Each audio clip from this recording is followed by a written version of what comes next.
Over the past few weeks, we have started seeing 13F filings being released. And for those who aren't aware, the 13F form lists all the buys and sells from fund managers who manage over $100 million.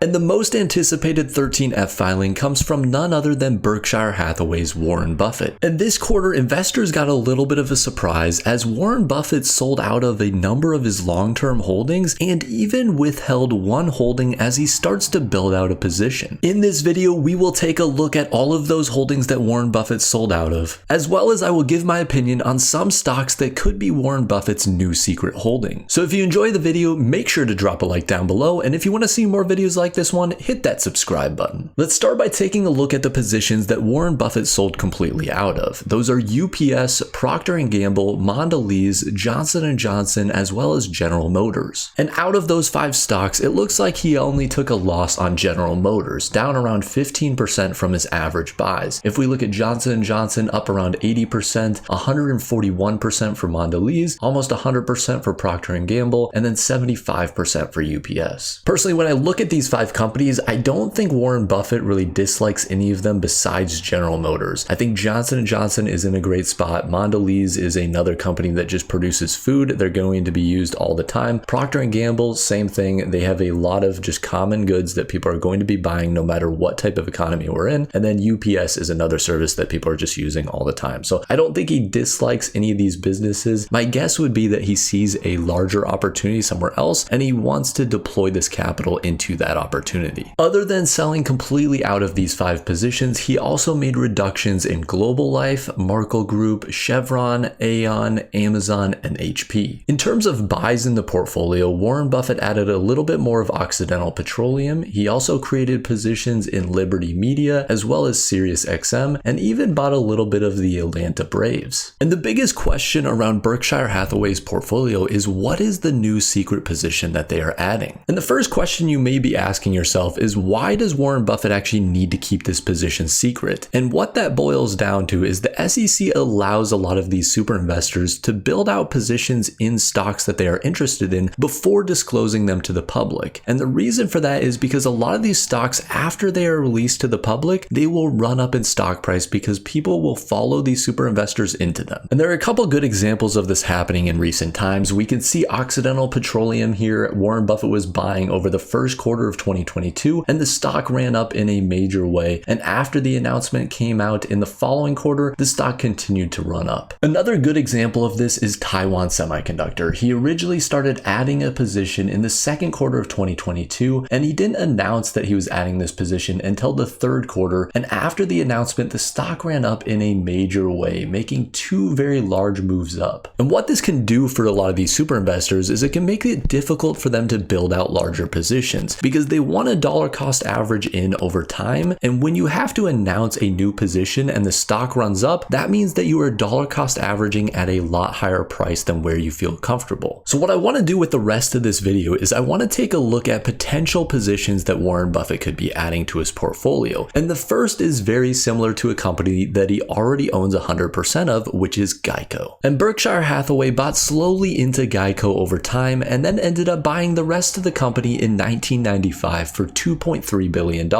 And Warren Buffett really loves insurance companies for a number of reasons. The first being the subscription-based business model. That is what is very popular today with a lot of different businesses. We are seeing it with Netflix, we're seeing it with Apple, Microsoft. All of these businesses are adopting this type of model. However, insurance has had this for a very long period of time. They are always collecting premiums on a monthly basis, and they have customers that are very easy to get and hold on to. And what that ends up doing for a business like Geico is it creates a lot of extra cash flow that they can now utilize in other different areas. Because the second reason that he loves these businesses is because they aren't forced to pay out unless there is a major issue that happens that requires insurance. So insurance companies can sit on large piles of cash that can be invested into either other securities, treasury bonds, or whatever Warren Buffett sees fit. So with all of that said, one of the companies that Warren Buffett is rumored to be buying is AIG. And AIG currently has a market cap of $45.78 billion. What that ends up meaning is if Warren Buffett were to only buy 10% of the company, which over 10% you have to start filing different things with the SEC, and a lot of these large super investors tend to avoid going over 10%. So if he were to buy 10% of AIG, that would only make up around 1.5% of his portfolio. In my opinion, if Warren Buffett is looking at AIG, he is likely looking to buy the entire company because the market cap is so low, as well as the valuation. We can see that the forward P ratio is currently sitting at 8.38, and that valuation is driven by very solid earnings growth year over year. We can see that analysts have an average EPS estimate for 2023 of $6.70, and for 2024 they're expecting that number to grow all the way up to $7.58, which is about 13% growth year over year. Another business that Warren Buffett likes a lot is the payment industry. He not only has a position in American Express, but also MasterCard and Visa. And Berkshire Hathaway currently owns around 20% of American Express, which currently has a market cap of around $120 billion and a PE ratio just over 15. And with Berkshire Hathaway owning a lot of different payment companies, it would be logical to see them add something like a PayPal. We can see that PayPal over the last 5 years is down 35% despite growing their top and bottom line numbers. And currently PayPal is sitting at a market cap of $60 billion,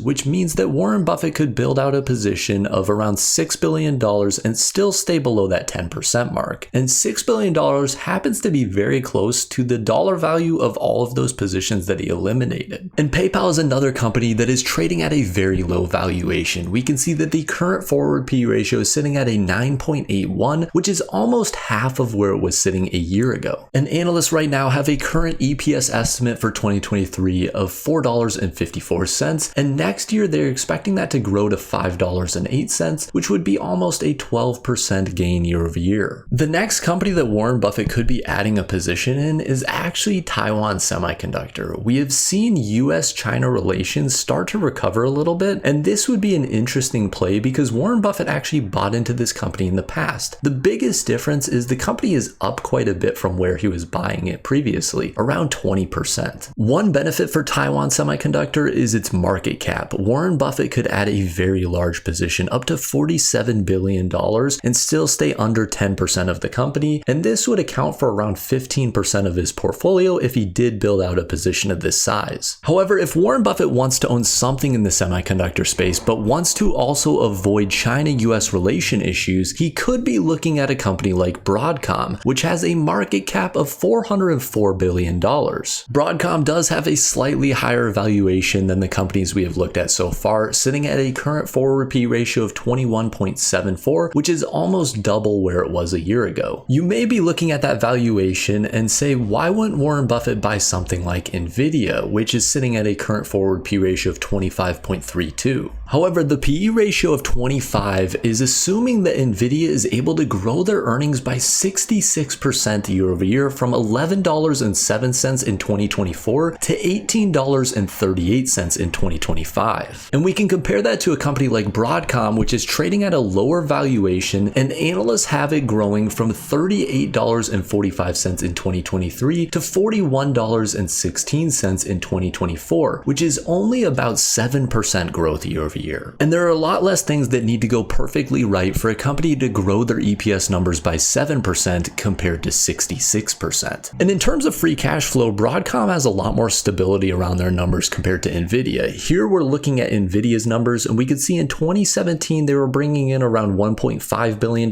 They did grow that all the way up to $8 billion in 2022. However, it has fallen off slightly down to $3.8 billion.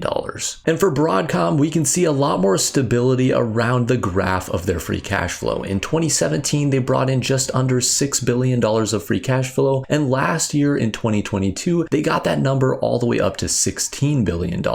And the last stock I had to throw in here is Alibaba. Alibaba is down 51% over the last 5 years and is currently sitting at a market cap of just under $200 billion. And there are only a couple of reasons why I would see Warren Buffett and Berkshire Hathaway buying into Alibaba. The first being Charlie Munger convincing them that it was now a good deal. What we can see is over time, Charlie Munger has bought into Alibaba a few different times, the first being at very high prices, and he ended up selling out half of his position later, which appeared to be tax loss harvesting. However, now the stock has fallen even further, and what we are seeing is that China and US are starting to turn around their relationship a little bit, as the president of China recently visited the US and spoke with a lot of CEOs of companies as well as the President of the United States, Joe Biden. And Alibaba is sitting at an incredibly low valuation right now with a forward P ratio of 8.6. And analysts have year-over-year EPS growth coming in around 8% as they have an average EPS estimate for 2024 of $9.29, and for 2025 they're expecting that to grow to $10.06. So personally, when I look at all of the largest companies in the stock market right now, I think the one that is most likely to be Warren Buffett's newest buy is Broadcom. Their valuation is low, their free cash flow is growing at an incredible rate, and it avoids a lot of the China-US relationship issues that Warren Buffett ran into with Taiwan Semiconductor. The only downside with Broadcom is the fact that it is up almost 85% over the last year. This means that you are buying in at almost double the price that it was trading at a year ago. And even with the stock up a massive way in the last year, a lot of analysts and investors still are projecting a lot of growth for the semiconductor industry. And we can see this even from Warren Buffett expecting a lot of growth as he bought into Taiwan Semiconductor, but only left the company because of the relationship going on between Taiwan and China. We will likely find out what this new secret position is for Warren Buffett in next quarter's 13F filings. Until then, if you want to see me go over any of the companies that were mentioned in this video, let me know in the comment section down below. And keep in mind, do not buy a company just because some random guy or even some super investor is buying into it. Make sure you are doing your own research and looking into companies that meet your risk tolerance as well as your time horizon. So with all of that said, I hope you enjoyed the video. If you did, make sure to drop a like down below. And if you want to see more videos like this one, make sure you hit that sub button. And as always, guys, have a wonderful rest of your day.